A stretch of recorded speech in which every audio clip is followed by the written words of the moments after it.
A very good morning, students. Before starting today's class, I want to tell you that due to access issue, the PDF of 6th October was not opening, but now it's working properly. So kindly go through it and check the subjective pattern of your class. Okay, now students, let's continue with this poem reading of 2.4, The Rescue. The wind is loud, the wind is blowing. The waves are big, the waves are growing. What's that? What's that? A dog is crying. It's in the sea, a dog is crying. His or hers, or yours or mine. A dog is crying, a dog is crying. Is no one there? A boat is going. The waves are big, a man is rowing. The waves are big, the waves are growing. Where's the dog? It isn't crying. His or hers, or yours or mine. Is it dying? Is it dying? The wind is loud, the wind is blowing. The waves are big, the waves are growing. Where's the boat? It's upside down. And where's the dog? And must it drown? His or hers, or yours or mine? Oh, must it drown? Oh, must it drown? Where's the man? He is on the sand, so tired and wet he cannot stand. And where's the dog? It's in his hand. He lays it down upon the sand. His or hers, or yours or mine. The dog is mine, the dog is mine, so tired and wet. And still it lies. I stroke its head, it opens its eyes. It wags its tail, so tired and wet. I call its name, for it's my pet. Not his or hers or yours, but mine. And up it gets, and up it gets. So the poet name at last is given here, Ian Serralier. Please by heart the poet name of this poem, that is The Rescue. It can be asked in your pre-midterm exam. Now the next lesson is 3.1, Gardens and Gardening. A garden is a plot of land on which flowers or vegetables or both are grown. In fact, a garden can be any place set aside for plants of all kinds, flowers, herbs, fruit or vegetables. The plants in a garden are grown in an ordered way so they are beautiful to look at. The activity of planting and taking care of gardens is called gardening. It is an activity that brings us joy as well as satisfaction. All of us make plans for the future, and how happy do we feel when those plans come to life. In the activity of gardening also, we make endless plans, and when those plants blossom into lovely plants and flowers, our hearts are filled with deep joy and pride. Grow a plant and then see how happy you feel when the plant bears its first flowers. The first topic is kinds of garden. There are many kinds of garden. Garden grown around houses, window box gardens, container gardens, bottle gardens, indoor gardens, greenhouse gardens, kitchen gardens, market gardens, botanical gardens, terrariums and many others. A long narrow box fixed outside a window is called a window box. People who don't have the land for growing a garden outside often have very small gardens in window boxes. Sometimes they grow gardens on balconies and terraces also. Plants can also be grown in small containers like boxes and bottles. A terrarium is also a container garden. It is a box with sides of glass and in which plants can be grown. A greenhouse is a building with glass sides and a glass roof. Plants that need protection from cold weather are usually grown in a greenhouse. A kitchen garden is a household garden in which vegetables or fruits are grown. A market garden is a small farm where vegetables are grown for sale. A botanical garden is an area of land where plants and trees are grown for scientific study.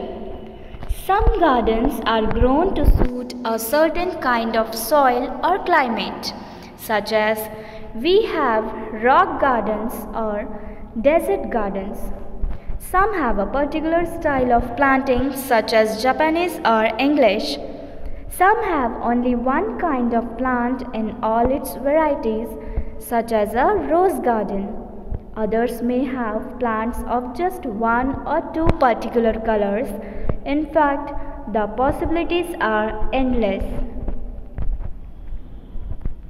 Now, a garden of your own. Before planning a garden of your own, you must make sure of certain things. The most important thing to know is the kind of plants that will grow well in that climate, soil, and space. You must also take into account the supply of water you have for watering the plants. Look at what other people in your neighborhood are growing. Ask for their advice. Then decide what you would like to grow yourself: flowers, vegetables, plants that will look pretty, or plants that can be put to some use. Having decided all these, you will have to take some simple steps to grow a successful garden. Everything that grows needs light, air, water, and food. Plants too need all these things. And to grow a successful garden, the following steps are recommended. So what are the points? Let's see. Choose a site that has good soil and light. Dig the soil to make it loose so that air can get into it. Add suitable plant food, that is manure or fertilizer, to the soil. Rake the soil to make it fine and to get rid of stones and weeds. Follow the instructions for planting very carefully. Feed, water, and weed regularly. Take suitable measures to check plant diseases and to get rid of harmful insects. Pick, in the bracket given, flowers, fruits, or vegetables at regular intervals. It will result in their continuous supply. Most important of all, do not try to do too much too soon. Start with a few plants that you know will grow well in your area. Learn all you can from gardening books and other gardeners. Let your garden grow slowly. It will become bigger as you know more and more. If one of your plants dies, find out the reason. Take care that the same thing does not happen again. Now let's see what is given in container gardens. Some people who don't have enough land for growing a garden often grow small plants in window boxes, on balconies or terrace, in tubs or other containers. A window box should be strongly built and must be firmly supported, for it can be very heavy when filled with soil. It should be filled with finely ground soil mixed with plant food and should have good water drainage. The direction which the window faces is also important, because some plants grow well in the sun while others prefer shade. A terrarium is a glass-sided container for growing plants and keeping small creatures. The container may have a cover to help conserve moisture and humidity. A bottle garden has plants grown in bottles. Both terrariums and bottle gardens need great care and patience. They require only a little of sunshine, and if placed in a hot sunny window, they will soon wither away and die. These gardens should not be covered too tightly because humidity will build up and fog the walls. Then planting the seeds. In a garden, seeds are mostly planted in rows. They are planted in specially prepared seed beds. As a rule, they should be sown twice their diameter deep. Then they should be covered with fine soil so that the surface remains loose and moist. This will help in the sprouting of seeds and in the growth of seedlings. Some seeds sprout in 3 or 4 days, others may take a week or more. As soon as the seeds have begun to sprout, the new seedlings must be taken great care of. This is the most important time in the life of a plant. If it is not watered properly, the tiny plantlet will die very soon. Sometimes we need to remove a growing plant to another place, and it is called transplanting. It has to be done quickly. The root must be kept moist and surrounded by earth. Many seedlings are not easy to transplant. Such seeds should be sown in the spot where they are to grow. If the seedlings come up too close together, they should be thinned out. Now next is garden tools. The spade, the fork, the rake and the hoe are the basic garden tools. There are various types of spades. They are all used for digging. They should have clean, sharp edges so that we can cut the soil easily. Forks with 4 tines are also used for digging. Some forks have larger number of tines. They are used for handling manure and similar materials. The rake is used for smoothing the soil after it has been dug. It is also used for gathering leaves and grass that has been cut. The hoe is used to loosen soil and uproot weeds.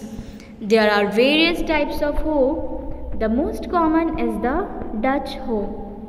It has to be pushed as it has its blade sticking out forwards. Some hoes have to be pulled as they have their blade sticking in backwards. If you have a big lawn in your garden, a lawn mower will be necessary, but for a small patch of grass, you can use shears. They are like an enormous pair of scissors. There are shears for cutting hedges also. They have thicker blades and stronger handles. Metal tools should be cleaned, oiled and hung up after they have been used. Cutting tools must have their cutting edges sharpened from time to time. They should be greased before they are stored. A watering can and a wheelbarrow are also useful gardening equipment. You can have a pair of rubber boots to walk on muddy ground. A pair of gardening gloves can be useful to protect the hands and to keep them clean. It has been said that one is nearer God's heart in a garden than anywhere else in the world. And if the garden is one of your own, it is no less than paradise itself. Grow a garden of your own and you will know what a store of peace and pleasure lies therein. Now let's start the reading of lesson 3.2, Beaks and Feathers. Birds are found in numberless shapes and sizes, but they all have wings and feathers. Some of the birds can fly thousands of kilometers. Others, such as the ostrich and the penguin, can't fly at all. The ostrich is the world's largest bird. It can run 70 km an hour. It can weigh more than 150 kg. An ostrich egg is bigger than a grapefruit. The smallest bird is the hummingbird. It can fly backwards and sideways also. It weighs less than 2 grams. All birds, from the giant ostrich to the tiny hummingbird, are warm-blooded vertebrates. They have 2 scaly legs, 2 wings, a beak and feathers. Most birds molt once or twice a year. When they molt, they shed all their old feathers and replace them with new ones. The female bird lays eggs that are kept warm by one or both parents until the young birds hatch from the eggs. The parents feed the young until they are ready to leave the nest and hunt for their own food. Birds live all over the world. Every species of birds has different habits and habitats. Each bird family builds the type of house that suits its lifestyle. Most birds fly, but a few stay on the ground. Many birds migrate long distances to escape from cold winters. They don't carry with them any compass or map, but they travel to the same place year after year and seldom get lost. The feet and beaks of birds are adapted to their lifestyle. Some birds have perching toes, others have webbed toes that help them swim and keep them from sinking into the mud. Raptors have sharp talons, that is claws, and very strong beaks. Seed eaters have short, stout bills of different size according to the size of seed they eat. Woodpeckers have sharp, pointed bills with which they drill holes into the bark of trees. Hummingbirds have long, needle-shaped bills which help them to suck nectar from the tube-like part of flowers. Bug eaters, mud probbers, and fish scoopers have bills that help them find the kind of food they need. Some birds have straight bills, others have curved bills. A curved bill is called a beak. The bill of a bird of prey is mostly curved. It is adapted for striking and tearing its prey. A bird's whole body is specially made for flight. Its bones are partly hollow to save weight. Its breast muscles work the wings and are very strong. The tail helps in steering. It also acts as a brake and helps the birds to balance.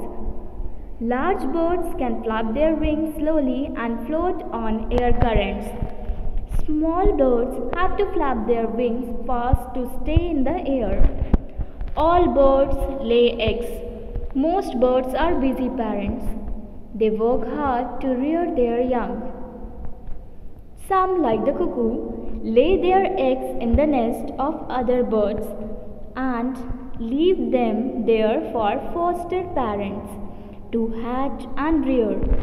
Most birds are wild, but some, such as chickens, pigeons, and canaries, have been domesticated. Some birds are bred on farms for their eggs and meat.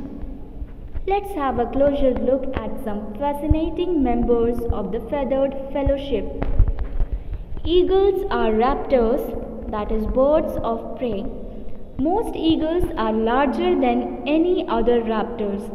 Like all birds of prey, they have very large hooked beaks for ripping flesh from their prey. They have strong muscular legs and powerful talons. Their eyes are extremely powerful. They enable them to spot their prey from a very long distance. Eagles are large, powerful birds. While soaring high in the air, they look very splendid and graceful. Eagle is a common name for many large birds of prey. There are around 60 species of this bird. Most of these are found in Europe, Asia, and Africa. The eagle has always been regarded as the king of birds. The Roman soldiers used to carry the figure of an eagle on a pole when they marched into battle. The eagle has been used as a national emblem or sign by various European countries. The white eagle, that is also known as the hawk or the falcon, was a favorite of Sri Guru Gobind Singh Ji, the 10th Guru of the Sikhs. Flamingos are tropical birds found in huge flocks in many parts of the world. They live in marshes and shallow lakes. They have lovely pink feathers. A flock of these splendid birds is a wonderful sight. The flamingo's body is not much bigger than that of a goose, but its long legs and neck can make it up to 1.8 meters tall. It pokes its head into the water upside down, looking for shrimp in the mud. Its hooked beak acts like a sieve. The trapped algae and shrimp remain inside the beak while the water gets pumped out. The pink coloring in the shrimp and algae passes through the flamingo's body and lends color to its feathers. Pelicans are clumsy looking birds but are graceful in flight. They live in large colonies on lakes and other stretches of water. They have very large beaks. The lower half of the beak has a big pouch of skin. The pouch can stretch so that the pelican can hold even a big fish in it. The pelican is a talented fisher. When it spots a fish from the air, it dives at a high speed straight down into the water. With a beak full of water and fish, it is too heavy to fly, so it tips its head to the side to empty out of the water. A full-grown pelican eats about half a kg of fish every day. Parrots are birds that have the ability to imitate the human voice. The African grey parrot can learn about 900 words. There are over 300 kinds of parrots. Most parrots are green, but there are blue, red, yellow, purple, black, and white also. The smallest member of the parrot family is the pygmy parrot of New Guinea. It is just over 3 inches long. The largest is the macaw of South America. It can grow to about 38 inches. Most of the macaw's length is its long tail feathers. With its long curved beak, the parrot can crack nuts and bite off chunks of a fruit. Some parrots use their beak as a hand to climb trees. With their short legs and this hand they can climb better than walk. Now here we have completed the reading work. Now from tomorrow, that is Friday and Saturday, you will get the link for practice. Thank you, students.